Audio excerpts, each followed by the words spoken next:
Ini kan ada informasi adanya hutan piutang ya, di universitas di sekitar Banten.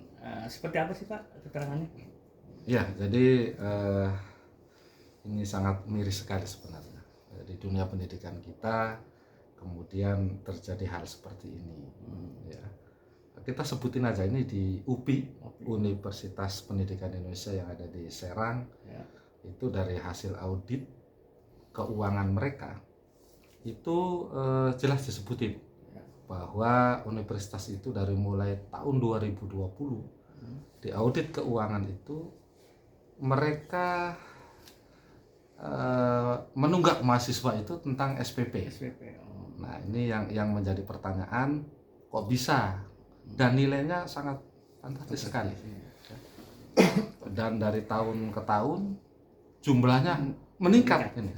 Jadi kok SPP-nya tiap tahun kok bertambah nunggaknya gitu kan, bukan kemudian ada apa yang kira-kira pengurangan dan sebagainya. Itu yang terjadi.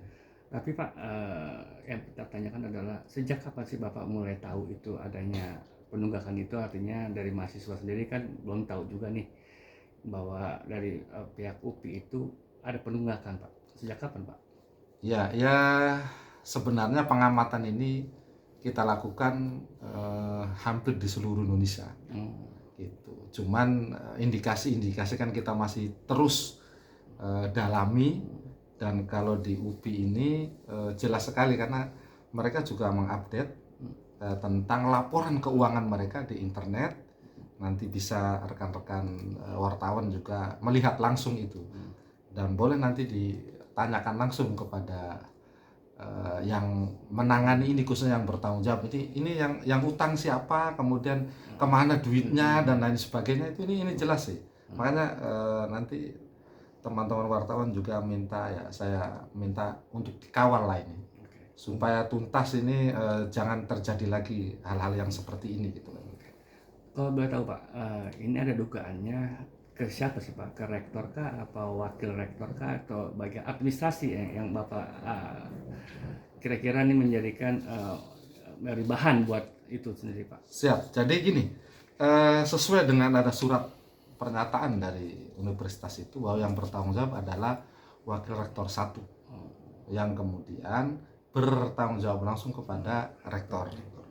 Gitu. Jadi kebetulan rektor 1 ini membidangi kemahasiswaan kalau nggak salah, semuanya di situ tanggung jawabnya, tapi bertanggung jawab langsung kepada Pak Rektornya. Gitu. Selain SPP itu tadi saya lihat tuh ada soal lab school itu maksudnya apa ya? Ya, nah ini jadi di UPI ini mereka semacam ada kerjasama dengan pihak ketiga.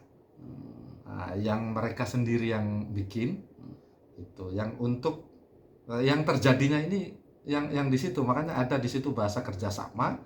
Kemudian ada tunggakan mahasiswa. Nah ini nanti teman-teman wartawan bisa tanyakan langsung ini. Arti 2 poin itu Pak ya? Iya, 2 poin itu, tapi yang menjadi kejanggalan kok bisa sampai miliaran dan setiap tahun bertambah ini. Ini tidak boleh lagi lah, transparan lah, kan begitu kan, ini karena uang rakyat jadinya kan, uang negara ini, jadi memang harus dituntaskan ini. Apa sih yang membuat Pak Didi itu concern ke pendidikan sendiri? Iya, ya kita miris sekali lah di saat jelas sekali presiden kita yang baru ini Pak Prabowo dengan tegas mengatakan bahwa harus bersih semuanya, termasuk pendidikan, termasuk yang lain-lainnya itu harus bersih. Nah, kok ada ini, kok kita temukan seperti ini, kan bertentangan sekali gitu. Jadi memang harus diberantas ini, tidak boleh, harus tegas, negaranya tidak boleh diam gitu kan.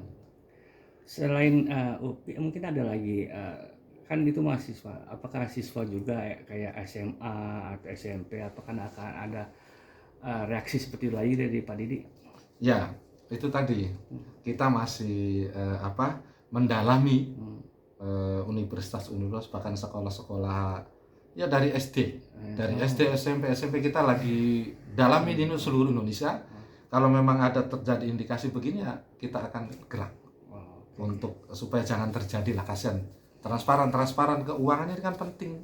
Ya, bagaimana kemudian kita mau mendidik anak bangsa ini kalau pelaksanaannya seperti ini kan gitu. Tapi boleh tahu Pak, pernah nggak Bapak menemui rektornya atau seperti apa, menghubungi gitu Pak? Ya kalau itu kita belum sampai ke sana. Ini karena mereka mengupdate laporan keuangan di internet, maka saya sikapin kan begitu. Jadi saya rasa selama ini kan pada diem tuh. Nah ini saya sikapin ini nggak boleh dibiarin gitu loh. Artinya kalau udah transparan, ya udah transparan, nggak ada masalah. Tapi kalau ternyata tidak, ini kan sangat, waduh, negara gimana dong ini, negara pendidikan kita hancur nanti. Gitu. Oke, kedepannya apa lagi Pak yang rencana Bapak selain UPI sendiri, kan ini kan kita baru mau membuka nih. Apakah emang akan jalurnya akan lebih ke hukum atau memang hanya untuk memberikan tanggung jawaban aja Pak? Ya, artinya kalau ternyata setelah diklarifikasi oleh rekan-rekan karena ada pemberitaan ini, kalau toh mereka kemudian transparan ya oke. Tapi kalaupun tidak, kan ada ranah pidananya jelas. Dan saya akan lanjutkan itu nanti. Kalau ternyata mereka klarifikasinya asal-asalan dan kemudian betul-betul ini terjadi, nggak bisa dibiarkan gitu. Dan perlu diketahui juga oleh rekan-rekan wartawan semua bahwa ini kita masih telusuri indikasi seperti ini di seluruh Indonesia. Seluruh Indonesia ya Pak. Kita terus cari datanya, kita terus cari indikasinya. Kalau memang terjadi seperti ini ya kita juga akan minta teman-teman wartawan untuk mengawal itu. Artinya udah ada timnya khusus ya? Ya, kita punya tim khusus, ada orang-orang saya yang kemudian untuk mengamati dan mencari data-data ini.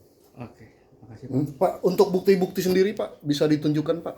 Ya ini mau difoto Pak? Ya, sebenarnya bukti-bukti ini adalah hasil dari diangkat print out yang mereka posting di website resmi UPI.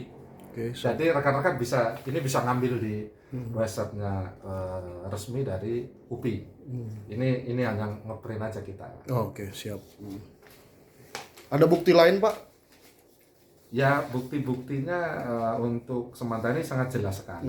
Mereka menyatakan di dalam yang mereka update sendiri bahwa hasil dari audit itu seperti itu. Udah nyata ini. Kalau memang itu, ya mudah-mudahan teman-teman wartawan klarifikasi ke rektor, itu kemudian ada jawaban yang sangat luar biasa. Maksudnya bisa mengklarifikasi kok bisa sampai seperti ini gitu. Itu saya rasa. Oke, dah.